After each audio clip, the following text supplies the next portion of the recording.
I would submit, with all due respect to my fellows on the other side, that schizophrenia, which my father was a psychiatrist and taught me something about, could be described as a party that talks about saving money all the time and being concerned with deficits and being totally driven by that, but not being concerned in saving money when people are in jail for marijuana and mandatory minimums that judges have said were awful, and for nonviolent first-time offenders who are serving lifetime sentences in jail, costing us $30,000 a year, and the population of jails has gone up 800% in the last 30 years. That's schizophrenia.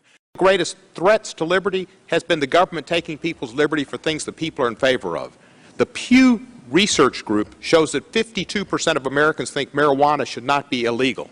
And yet there are people in jail, and your Justice Department is continuing to put people in jail for sale and use on occasion of marijuana.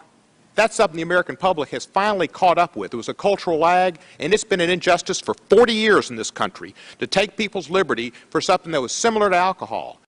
It may go back to A Few Good Men, the movie, Jack Nicholson. You can't handle the truth. The truth is the drug war failed. Your direction on marijuana is a failure. Get to dealing and saving kids from heroin overdoses. My young 22-year-old friend died of a heroin overdose. Yeah, he smoked marijuana, probably the first thing he did. But that's not why he smoked heroin or shot it up. Maybe he did it because he heard people like you saying they're all bad and they're all terrible and you can't deal with the truth, and tell them, well, maybe marijuana doesn't kill you.